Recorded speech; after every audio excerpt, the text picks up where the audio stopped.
دیارە سنوور بەزاندن لە هەموو دنیا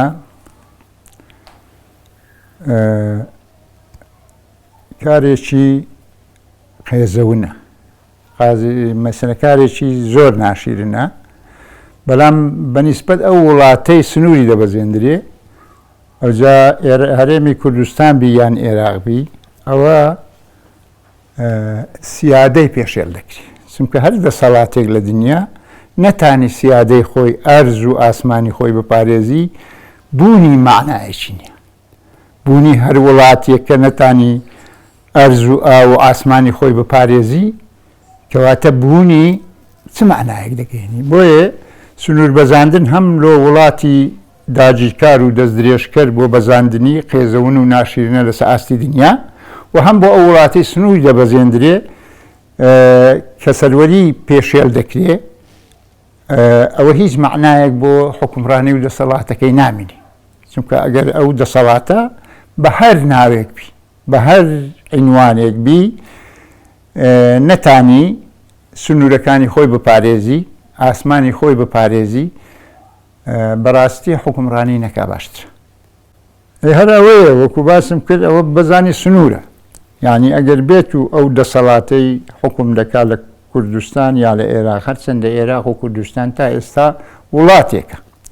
مەسەلە کوردستان وڵاتی سەربەخۆ نییە، مەسەلەن سیادەی عێراقە، هەم بۆ عێراق و هەم بۆ هەرێمی کوردستانیش هاتنی هێزێکی بێگانە و مەعسکەراتی دانان لە ناو خاکی عێراق و هەرێمی کوردستان مای شەرمەزاریە بۆ دەسەڵاتداران لە عێراق و کوردستان، چونکە هیچ سەروەریەکیان نەمایە، سیادەیان پێشێل کرایە. تو کە سیادەت نەما، سیادەت پێشێل کرا، نازانم ئەوی تر چ دەمینی. خۆ زۆر جار لە نێوان سنوورەکاندا ڕوویدا لەسەر ئاژەڵێک شەڕ دروست بوو. خەڵک مەسەلەن لە وڵاتان بەرگری لە ئاژەڵی خۆیان دەکەن، بەرگری لە ئاوی خۆیان دەکەن، دەیان کەسی تورک خەڵکی کوردستانی کوشتیە و خەڵکی عێراقی کوشتیە بە تۆپباران و بە قەسف و بە تەیارە، کەس باسی ناکە. کەواتە تو نەتوانی لەسەر ئینسانەکانی خۆت، لەسەر کەسەکانی خۆت بە جواببێی، بوونت چ کاریگەریەکی هەیە؟ ئەوە دەبێت لە خۆیان بپرسی، یعنی ئەوان خۆیان کە ئەوانی حکومڕانن دەبێت لە خۆیان بپرسی بۆ ئەوانە، یعنی تو کە هاتی حکومڕانی من دەکەی دەبی بەرگریم لێ بکەی. کاتێک بەرگری لە من پێ نەکرێ، بۆچی ئەتو سەرکردە و ڕابەری منی؟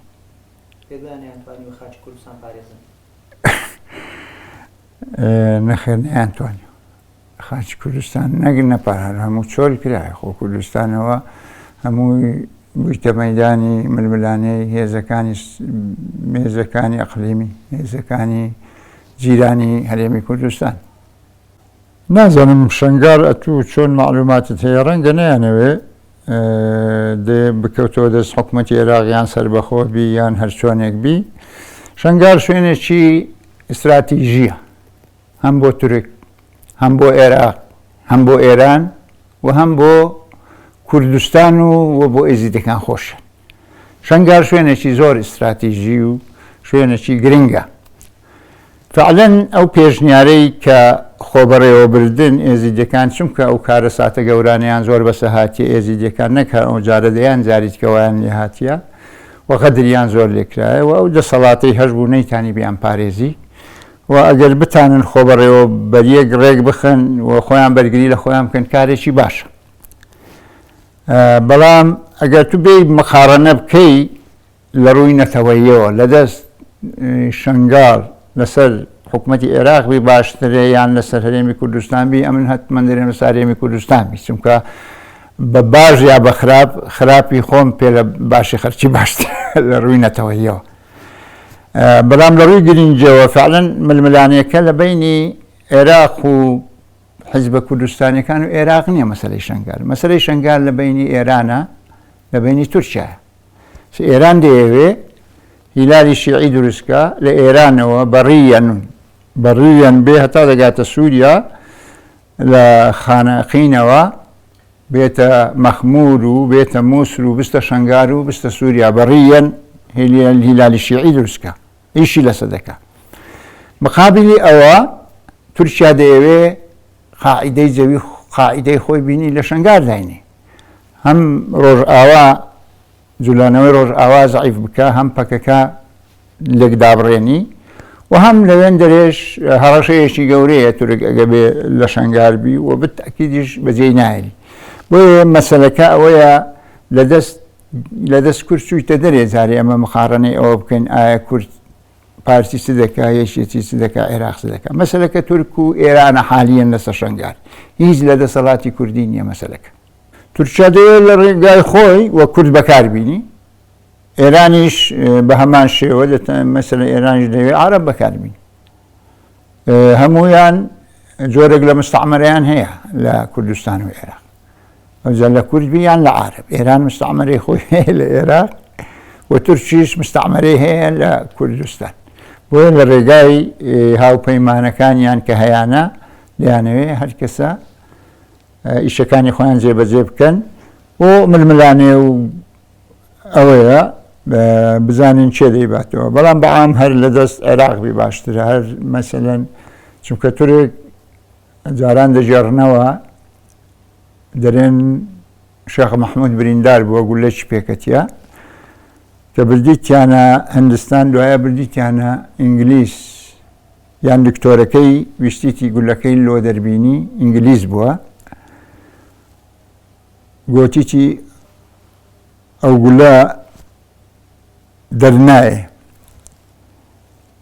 شێخ مەحموودیش گوتبووی ئەو گولە تەبیعاتی ئینگلیزی لێیە کە بستە شوێنێک نایەتە دەری، کەواتە جێیشی ئینگلیزیش یان هی تورکیش کە سۆزەیەک ناگەڕێتەوە. بۆیە فعلەن هەر عێراق باشتر لە تورکی، سبکە بەفعلی شنگار عایدی عێراقە، لە ڕێگای عێراقەوە عیلاج بکرێ باشترە. بەڵام گەبێتە سەر هەرێمی کوردستان و عێراق فعلەن ئەمن هەرێمی کوردستانم پێ باشتر. چێ دۆستیتی لە ڕێگای دۆستەکانی خۆی. ئەوە کە ڕێگای نظامی تورکیایە تەعەدایەکی ڕاستەوخۆیە لە سەرکردە تێکۆشەرەکانی گەلی کوردی دەکا و حساب بۆ هیچ یاسا و ڕێسایەکی نێودەوڵەتی و ناوخۆیی ناگری بە کە ڕێگایی دەیکا و غادرەشی ڕاستەوخۆیە لە سەرکردەکانی گەلی کوردی دەکا.